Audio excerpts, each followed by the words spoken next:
नमस्कार साथियों, मेरा नाम है आर.के. सिंह। संस्कृति आईएएस यूट्यूब चैनल पे आप सभी का स्वागत है।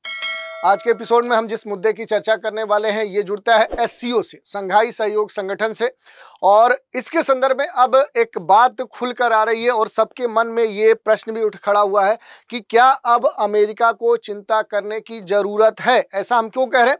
तो ये कहा जा रहा है कि एससीओ जो समिट है उसके बाद जो समीकरण है वो बदल सकते हैं। वैश्विक जो संबंध है, बहुत सारी जो बातें हैं वो ग्लोबल स्तर पे, दुनिया के स्तर पे, वैश्विक स्तर पे अब बदलने वाली हैं और इसी कारण से कहा जा रहा है कि अब ये अमेरिका के लिए संकट उत्पन्न कर सकता है।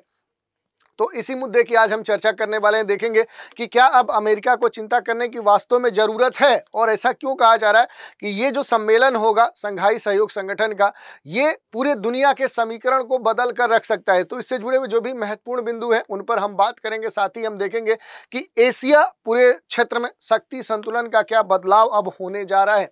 ये एक बड़ा महत्वपूर्ण प्रश्न है क्योंकि संघाई सहयोग संगठन में देखें तो रूस, चीन, भारत, पाकिस्तान, ईरान और मध्य एशियाई जो क्षेत्र हैं उनके प्रतिनिधि शामिल होने वाले हैं। तो बड़े स्तर के जो बदलाव हैं वो देखने को मिल सकते हैं और इसका जो प्रभाव है क्या सीधे अमेरिका के ऊपर पड़ने वाला है, इसकी भी हम बात करेंगे। कौन से प्रभाव अमेरिका के ऊपर पड़ेंगे, क्या ऊर्जा के संदर्भ में पड़ेंगे, सुरक्षा के संदर्भ में पड़ेंगे, डॉलर के ऊपर पड़ेंगे।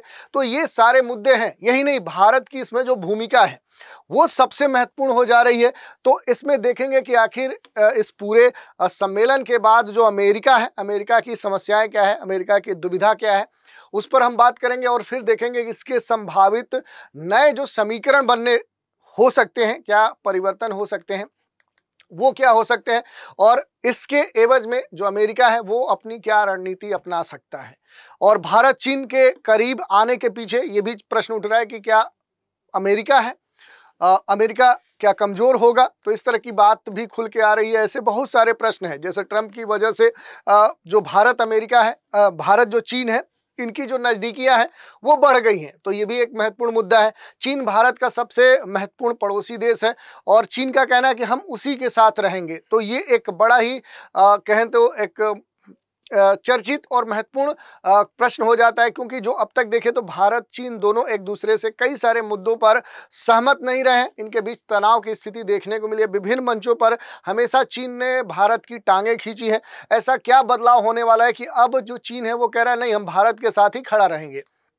तो इस कारण से ये मुद्दा अब महत्वपूर्ण हो गया है। तो अब एक तरह से देखें, भारत चीन के बीच में जो हमेशा टकराव होता है वो अब भाईचारे में बदल रहा है और कई सारे मुद्दे हैं, जैसे गलवान या सीमा विवाद, या फिर कह सकते हैं कि अरुणाचल प्रदेश, या फिर भारत और चीन के बीच में कई सारे जो क्षेत्र हैं उन क्षेत्रों को लेकर भी हमेशा तनाव की स्थिति देखने को मिली है भारत और चीन के बीच में। तो ऐसे बहुत सारे मुद्दे हैं जिनकी चर्चा आज के एपिसोड में हम करने वाले हैं। तो चलिए स्टार्ट करते हैं। देखते हैं सबसे पहले कि आखिर न्यूज़ क्या है। तो न्यूज़ यही है जिसकी हमने चर्चा की, अलग अलग न्यूज़पेपर में इसके बारे में बातें दी गई हैं। जैसे ट्रंप की टैरिफ से झटका तो लगा है पर निर्यात नहीं रुकेगा, कैसे ये बातें कही जा रही हैं। एससीओ के संदर्भ में कहा जा रहा है कि क्या एससीओ बनेगा अमेरिका का विकल्प और वैश्विक राजनीति में एक नई धुरी की शुरुआत होगी। और इसी कारण से कहा जा रहा है कि अब अमेरिका को चिंता करने की ज़रूरत है क्योंकि एससीओ जो समिट है, सम्मेलन हो रहा है, ये दुनिया के समीकरण को बदल सकता है। तो इससे जुड़े विभिन्न जो बातें हैं उन पर हम बात करेंगे, लेकिन उससे पहले आप सभी के लिए एक सूचना है। अगस्त एंड ऑफर के तहत संस्कृति के द्वारा संचालित जो कोर्स हैं, यूपीएससी और यूपीपीसीएस की जो फाउंडेशन कोर्स हैं, पीटी मेंस के लिए लाइव ऑनलाइन जो कोर्स हैं, इनके तहत विभिन्न जो संचालित कोर्स हैं उन पर महत्वपूर्ण छूट दी जा रही है। जैसे यूपीएससी यूपीपीसीएस का जो जीएस फाउंडेशन कोर्स है उस पर 50% से अधिक छूट दी जा रही है। यूपीपीसीएस का जो फाउंडेशन कोर्स है जीएससी सेट का, उस पर 60% से अधिक छूट दी जा रही है, जबकि यूपीपीसीएस टारगेट बैच पीटी 2025 पर 70% से भी अधिक छूट दी जा रही है। इसके अलावा भी अगर कोई जानकारी आप चाहते हैं तो नीचे दिए गए जो नंबर है 9555124124 पे कॉल करके जानकारी प्राप्त कर सकते हैं, या संस्कृति आईएएस की जो वेबसाइट है वहां विजिट करके जानकारी प्राप्त कर सकते हैं। तो अब जो मुद्दा है वो संघाई सहयोग जो संगठन है उसके संदर्भ में अब उठ खड़ा हुआ कि ये जो सम्मेलन है क्या दुनिया का समीकरण बदलने वाला है और खासतौर पर अमेरिका के लिए क्या चिंता उत्पन्न करने वाला है। तो संघाई जो सहयोग संगठन है, हालिया जो समिट है वो वैश्विक भू राजनीतिक समीकरणों में एक नई हलचल पैदा करता दिख रहा है। ऐसा हम क्यों कह रहे हैं? तो अमेरिका जो लंबे समय से एशिया, जो प्रशांत क्षेत्र है, जो मध्य एशिया है, उसमें अपनी पकड़ बनाए रखने की जो कोशिश हमेशा करता रहा है, तो अब क्या है कि एससीओ की जो एक्टिविटी है, जो सक्रियता है, जो पूरी तरह से अब एक्टिव हो चुका है, ये नए दबाव का सामना कर सकता है। तो आज के एपिसोड में डिटेल्स हम इसके बारे में बात करेंगे। भारत और चीन के जो रिश्ते हैं वो भी पहले से क्या हो रहे हैं, बेहतर हो रहे हैं, सुधर रहे हैं। और 5 साल पहले सीमा पर जो दोनों देशों के बीच में झड़प हुई थी, जैसे गलवान घाटी या अन्य जो इस तरह की झड़पें हुई थी, अब क्या है कि उसके संदर्भ में दोनों देश उन मुद्दों को कहीं ना कहीं एक तरह से हल करते दिख रहे हैं। और एक और महत्वपूर्ण बात हो जा रही है कि दोनों जो भारत चीन के शीर्ष नेता हैं वो आर्थिक मुद्दों पर भी सहमत हो रहे हैं। विभिन्न इकोनॉमिक जो डिबेट हैं, जो मसले हैं, एग्रीमेंट हैं, उन पर अब एक दूसरे को सहयोग प्रदान कर रहे हैं। और अमेरिका के जो आर्थिक जो हित हैं वो इससे प्रभावित हो रहे हैं। खास तौर पे जो एससीओ का सम्मेलन है, इसमें अमेरिका परेशान हो रहा है। तो इसी कारण से ये जो मुद्दा है ये चर्चा का विषय बना हुआ है। इससे जुड़ी हुई कुछ महत्वपूर्ण बातों की चर्चा करें तो हिमालय की ऊंचाइयों पर 5 साल पहले जो एक खूनी झड़प हुई थी भारत और चीन के बीच में, तो अब क्या है कि वो धीरे धीरे अब भारत चीन जो संबंध है, उनकी जो बर्फ है वो अब पिघलती दिख रही है। भारत चीन के बीच में देखें तो बदलता हुआ एक जो समीकरण है वो अब दुनिया के लिए कहीं ना कहीं चिंता का सबब बन चुका है, खास तौर पे अमेरिका जैसे देशों के लिए, क्योंकि जो उनका एक आर्थिक दबाव पूरे दुनिया पर अपने बोसिज्म बनाने का होता है वो कहीं ना कहीं अब कम होता दिख रहा है। क्योंकि दो एशिया के धुरंधर जो देश हैं, सुपर पावर बनने की राह पर आगे बढ़ रहे हैं, उनकी इकोनॉमी बड़ी है, उनका मार्केट बड़ा है, वो कहीं ना कहीं अब अमेरिका की नहीं सुन रहे। पहले ही से भी देखें तो चीन जो है वो हमेशा क्या है, अपने को अमेरिका को अपना एक कंपटीटर मानते रहा है और ये कहता है कि हम हमेशा क्या है कि अमेरिका से प्रतिस्पर्धा करते रहेंगे। और उसके बाद देखें तो अब भारत के ऊपर जो आर्थिक दबाव अमेरिका के द्वारा लगाए गए उसको कहीं ना कहीं डिनाई कर दिया है भारत ने। और 2018 के बाद देखें तो पहली बार जो प्रधानमंत्री नरेंद्र मोदी हैं वो क्या है कि चीन की यात्रा पर अब रवाना होने वाले हैं, जहां वे राष्ट्रपति शी जिनपिंग के द्वारा आयोजित जो शिखर सम्मेलन है उसमें भी शामिल होंगे। तो इस कारण से देखें तो ये जो मसला है ये काफी गंभीर होता दिख रहा है। सबसे बड़ी बात कि ये जो दौरा है ऐसे समय पर हो रहा है जब ट्रंप ने भारत से जो भी आयातित वस्तुएं हैं उन पर क्या है, पहले 25% का टैरिफ लगाया और फिर 25% अतिरिक्त जो पेनाल्टी है वो लगाते हुए लगभग जो टैरिफ है वो 50% तक लगा दिया। और 2020 में विवादित सीमा पर जो हाथापाई पत्थरबाजी वाले जो खूनी संघर्ष है उसके बाद देखें तो दोनों देश क्या हो गए थे, तो एक दूसरे के आमने सामने भिड़ गए थे।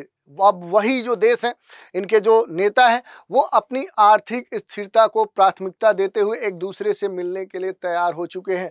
और ये अब कहीं ना कहीं देखें तो ये जो एक तरह से दोनों देश सहमत हुए हैं, इसमें एक गंभीर जो मुद्दा हो रहा है वो अमेरिका के लिए हो रहा है। और इसमें देखें तो अब ये जो तिकड़ी बन रही है ये सबसे महत्वपूर्ण चिंता का विषय बन चुका है, क्योंकि एशिया में जो शक्ति संतुलन है, खास तौर पे एससीओ के संदर्भ में देखेंगे तो जो बड़े महत्वपूर्ण देश हैं, चाहे वो भारत हो, चीन हो, रूस हो, पाकिस्तान, ईरान, मध्य एशियाई जो देश हैं वो क्या हो रहे हैं, अब शक्ति संतुलन के संदर्भ में महत्वपूर्ण होते जा रहे हैं। और इन देशों की जो सामूहिक जनसंख्या है, क्योंकि वर्ल्ड पॉपुलेशन में देखेंगे तो एससीओ के जो भी मेंबर्स हैं उनके जो पॉपुलेशन है, जो उनके रिसोर्स हैं, उनका जो नेतृत्व है वो कहीं ना कहीं पश्चिमी देशों का जो खेमा है, अलग अलग जो उनके मंच हैं, संगठन हैं, उनको अब चुनौती पेश कर रहा है। और चीन और रूस दोनों अमेरिका के वैश्विक नेतृत्व को हमेशा चुनौती देने की कोशिश करते हैं। और उसमें कहीं ना कहीं अब महत्वपूर्ण भागीदार, साझेदार कौन हो चुका है, वो भारत हो चुका है। तो इसका सीधे जो असर दिखेगा वो अमेरिका के हितों पर देखने को मिलेगा। कैसे देखने को मिलेगा? तो पहला जो असर दिखेगा वो ऊर्जा के ऊपर देखेगा, एनर्जी के ऊपर। तो जो एनर्जी सिक्योरिटी है, जो ऊर्जा सुरक्षा है वो प्रभावित हो सकता है, क्योंकि ईरान जैसे जो देश हैं या रूस जैसे जो देश हैं जो ऊर्जा के बड़े उत्पादक हैं, ये एससीओ में शामिल है और ऊर्जा आपूर्ति श्रृंखला पर इनका जो प्रभाव है वो अमेरिका के लिए कहीं ना कहीं देखें तो एक कमजोर करने वाली बात है। तो रणनीतिक स्तर पर देखें तो ऊर्जा सुरक्षा एक बड़ा मुद्दा हो सकता है कि ट्रंप के लिए। इसके अलावा देखें तो दूसरा जो मुद्दा है वो सिक्योरिटी का है, सुरक्षा से जुड़ा हुआ मुद्दा है, या फिर कहें ऊर्जा सुरक्षा के साथ अगर हम देखें जो एक आतंकवाद है वो एक बड़ा मुद्दा है अमेरिका के लिए। तो एससीओ जो है वो आतंकवाद और उग्रवाद के खिलाफ एक साझा सहयोग क्या कर रहा है, बढ़ा रहा है विभिन्न देशों के बीच में, जिसमें अमेरिका का वैश्विक जो पुलिस वाला रोल था कि ठीक है दुनिया में कहीं भी एक तरह से देखें संघर्ष है, तनाव है, तो उसमें क्या है हम ही सबसे महत्वपूर्ण है। जैसा कि ये बोलते हैं कि भारत पाकिस्तान के बीच में जो तनाव हुआ उसे हमने रुकवाया है, ईरान इजराइल के बीच में जो तनाव है वो हमने रुकवाया है, यूक्रेन और रूस में जो चल रहा है उसे हम कंट्रोल कर रहे हैं, या साउथ अमेरिका में जो विवाद है, अफ्रीका में जो तनाव है उसे हम क्या करते हैं, कंट्रोल करते हैं। तो जो दुनिया में एक वैश्विक पुलिस बनने की जो इनकी अपनी एक चाल है वो कहीं ना कहीं कमजोर पड़ रही है। और सबसे बड़ा जो इम्पैक्ट देखने को मिलेगा, जो दुनिया में जो डॉलर है, जो एक तरह से प्रभुत्व बनाए हुए अमेरिका की पूरे दुनिया में, इस डॉलर की जो रणनीति है, जो स्ट्रेटजी है, जो डॉलर वार है, जो डॉलर को वेपन के तौर पे ये इस्तेमाल करता है, तो चीन और रूस लगातार इस डॉलर के वैकल्पिक वित्तीय प्रणाली और स्थानीय जो मुद्राएं हैं उनमें व्यापार करने को बढ़ावा देने की मांग कर रहे हैं। अगर एससीओ में, संघाई सहयोग संगठन में विभिन्न जो देश हैं उनके बीच में अगर ट्रेड के स्तर पे ये बात हो जाती है कि नहीं ठीक है हम क्या करेंगे, एक साझा ऐसी करेंसी डेवलप करेंगे जिसमें हम आपस में व्यापार करेंगे या फिर अपनी मुद्राओं में हम क्या करेंगे, ट्रेड करेंगे, तो फिर क्या होगा कि डॉलर का जो एक वेपनाइजेशन है वो समाप्त हो सकता है और फिर अमेरिका के लिए काफ़ी गंभीर भी हो सकता है। तो इस तरह की जो बातें हैं वो देखने को मिल सकती हैं। इसके अलावा भारत की जो भूमिका है और जो अमेरिका है इसकी जो दुविधा है, इसकी अगर बात करें तो भारत एससीओ का क्या है, सबसे महत्वपूर्ण अहम सदस्य है, साथ ही अमेरिका का एक रणनीतिक साझेदार भी है। ये अलग बात है कि इस समय स्थिति थोड़ी सी देखें तो उल्टी है, लेकिन ये भी है कि अमेरिका हमेशा कह रहा है कि सारी जो उम्मीदें हैं वो अभी बाकी हैं, हम भारत के साथ विभिन्न मुद्दों को सुलझाने के लिए बात कर रहे हैं। भारत की जो मल्टी अलाइनमेंट नीति है, सभी से रिश्ते बनाए रखने की जो भारत की रणनीति है कि हमारा किसी से क्या है, बैर नहीं है, हम अपनी ज़रूरतों के हिसाब से अपनी रणनीति, अपने डिप्लोमेसी के अनुसार सबके साथ हम काम करेंगे, बात करेंगे, सबके साथ व्यापार करेंगे, जो भी विभिन्न संबंध हैं उन पर हम अपने जो भी पहले से निर्धारित हमारे एग्रीमेंट हैं उनके अनुसार ही हम बढ़ेंगे। तो अमेरिका अब ये चाहेगा कि एससीओ को सिर्फ आर्थिक और क्षेत्रीय सहयोग मंच तक ही सीमित रखा जाए, लेकिन भारत की जो भागीदारी है इससे एससीओ का जो वजन है वो पहले की अपेक्षा और बढ़ जाता है और यही कहीं ना कहीं देखें तो एक बड़ा चुनौती का विषय बन रहा है, जिस कारण से कहा जा रहा है कि एससीओ की जो मीटिंग है ये कुछ नए संभावित समीकरण सबके सामने ला सकता है। जैसे चीन, रूस, ईरान जो एक धुरी बने हुए हैं, तो अमेरिका विरोधी जो एजेंडे हैं इसमें क्या है कि रूस भी मुख्य रूप से शामिल हो चुका है, ईरान भी शामिल हो चुका है और इनके साथ अगर आप देखेंगे तो चीन भी क्या है, एक तिकड़ी बना सकता है और ये सभी क्या है, यूएसए के धुर विरोधी हैं। तो ये कहीं ना कहीं एक बड़ा मुद्दा हो सकता है। भारत रूस, भारत ईरान जो संबंध है वो पहले से और बेहतर हो रहे हैं, तो इंडो पैसिफिक क्षेत्र के लिए जो एक रणनीति है वो अब कहीं ना कहीं बदलती दिख रही है। यही नहीं, मिडिल एशिया में देखें तो एससीओ का बढ़ता हुआ जो प्रभाव है वो अमेरिकी प्रभाव को अब कमज़ोर करता दिख रहा है, क्योंकि अफगानिस्तान के बाद वहां अमेरिका की जो पकड़ है वो काफ़ी ढीली हुई है और इसी कारण से कहा जा रहा है कि अब एससीओ की जो मीटिंग है ये कुछ बड़े परिवर्तन ला सकती है। अमेरिका की जो संभावित इसके संदर्भ में रणनीति की बात करें कि आखिर अमेरिका की स्ट्रेटजी क्या होगी, तो भारत और अन्य जो देश हैं उनको अपने खेमे में बनाए रखने के लिए जो एक डिप्लोमेसी है उसका इस्तेमाल कर सकता है अमेरिका।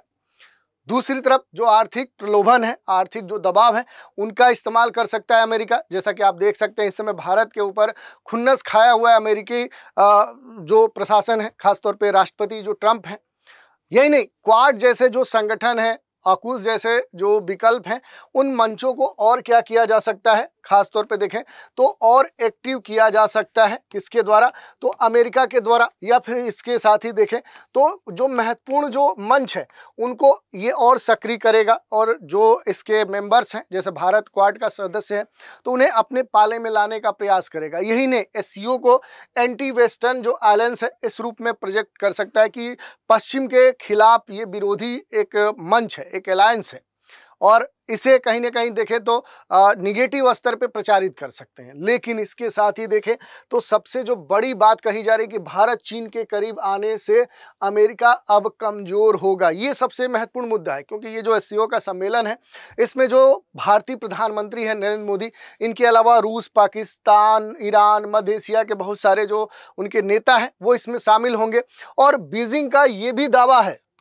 जो चीन है उसका दावा है कि संघाई जो सहयोग संगठन है इसका अब का जो सम्मेलन है ये सबसे बड़ा सम्मेलन होगा। और इस संगठन की जो स्थापना है वो रूस चीन ने क्षेत्रीय सुरक्षा को ध्यान में रखते हुए जो वैश्विक एक संतुलन है उसको एक नया आकार देने के लिए की थी। और उसमें अब जो नए समीकरण, दुनिया की बदलती हुई जो परिस्थितियां हैं उसमें इस सम्मेलन का बड़ा ही महत्वपूर्ण रोल हो सकता है।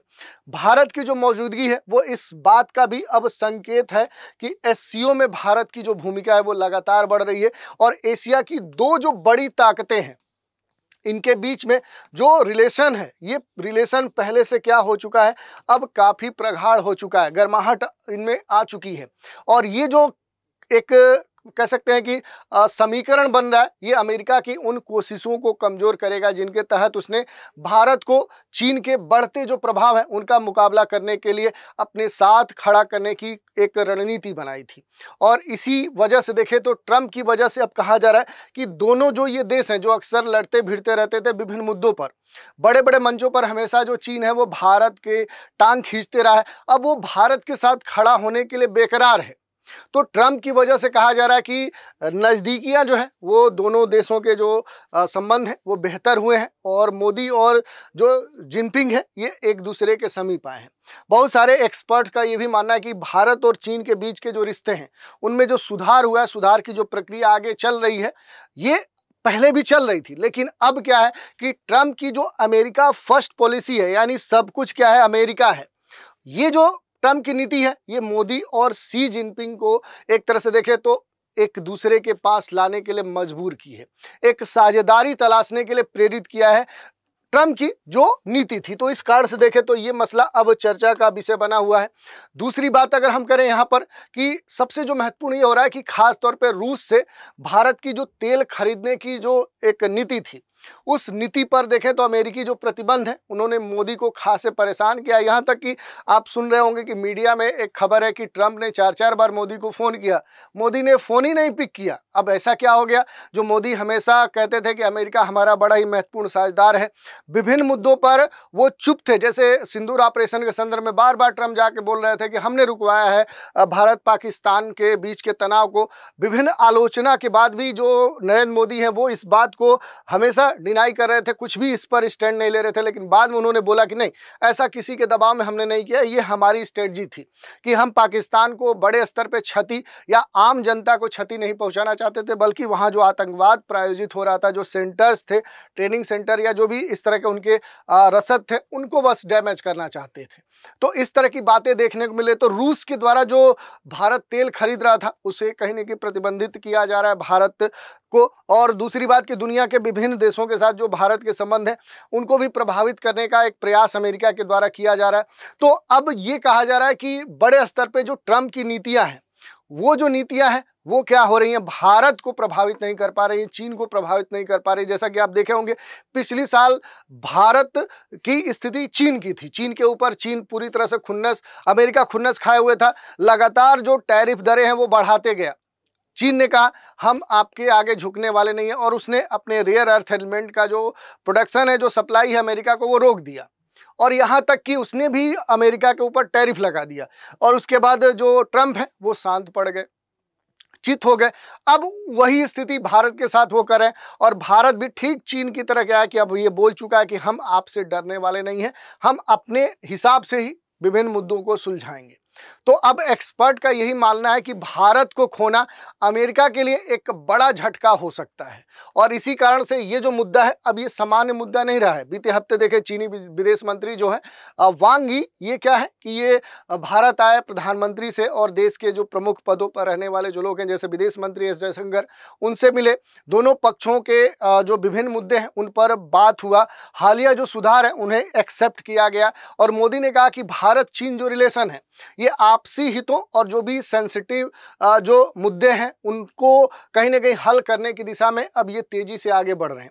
यही नहीं, संवेदनशीलताओं के सम्मान के आधार पर जो स्थिरता है उनको स्थापित करने की बात दोनों देशों के जो कह सकते हैं कि शीर्ष अधिकारी हैं उन्होंने भी कहा है। अस्थाई जो रचनात्मकता वाले जो रिश्ते हैं उसको कहीं ना कहीं दोनों देश स्थापित करना चाह रहे हैं। और इसके अलावा देखें तो जो चीन है वो सीधे कह चुका है कि हम भारत के साथ ही अब रहेंगे, भारत हमारा सबसे महत्वपूर्ण पड़ोसी देश है, इसके साथ ही हम रहेंगे। तो ये बात जो है ये अमेरिका को अब चुभ रही है, जो कहीं ना कहीं देखें बहुत सारे अलग अलग स्तरों पे देखें तो हमेशा अमेरिका क्या करता था, भारत को अपने पाले में लेकर चीन को काउंटर करता था।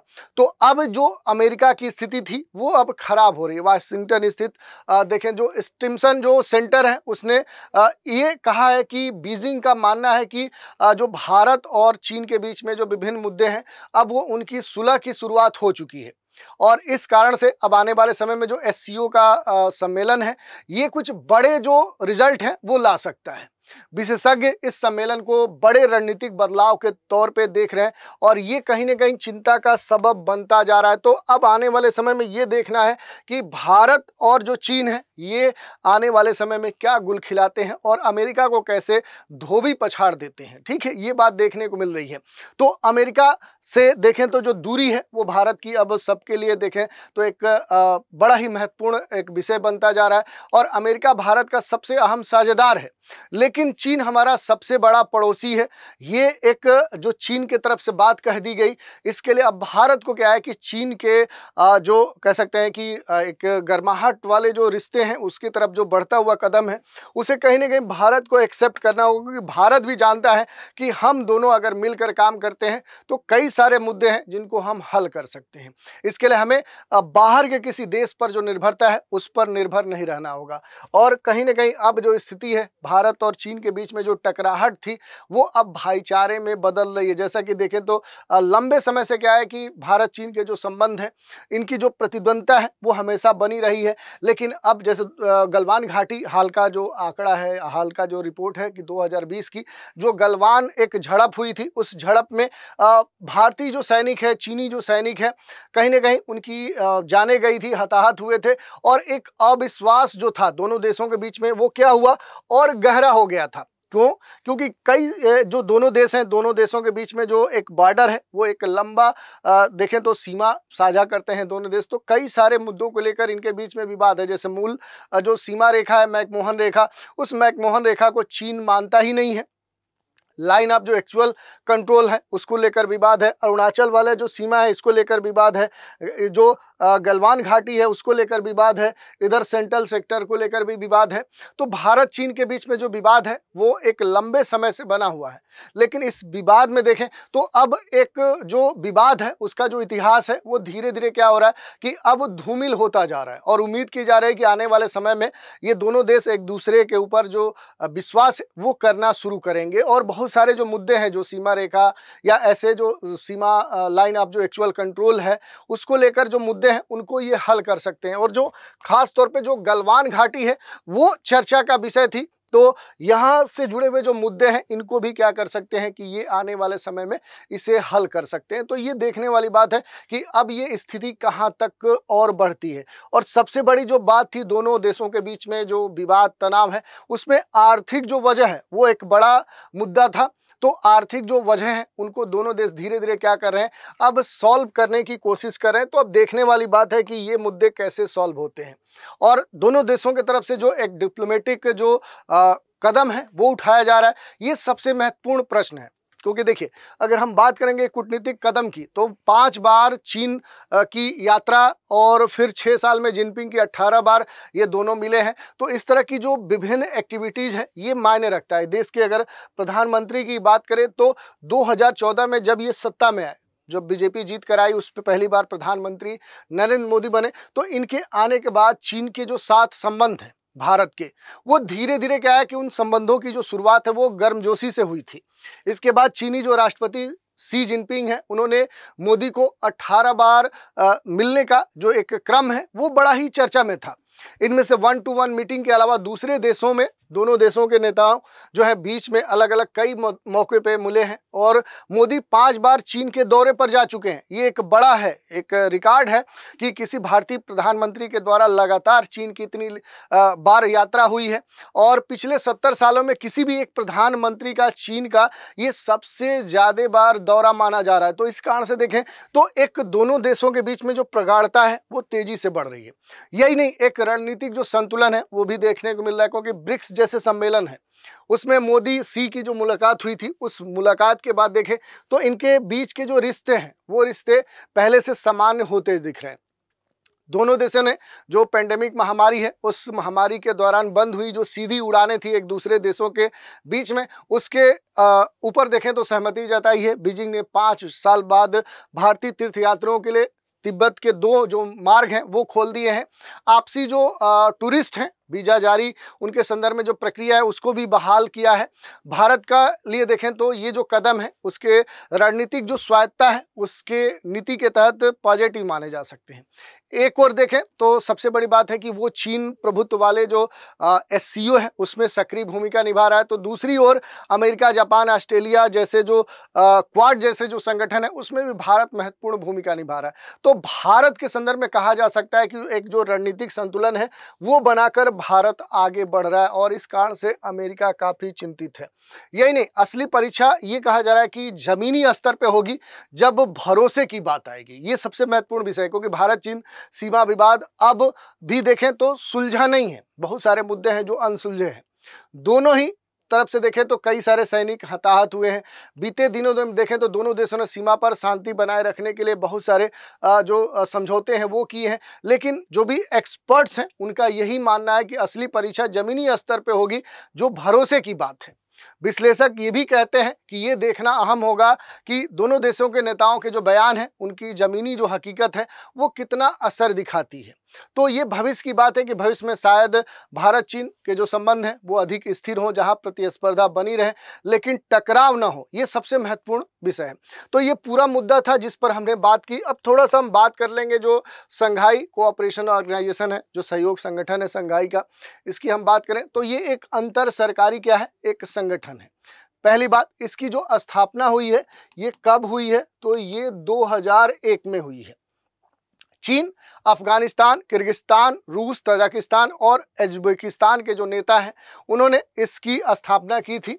उज्बेकिस्तान के अलावा देखेंगे तो अन्य जो 5 देश हैं वो 1996 में क्या हुए थे, इससे जुड़ गए थे।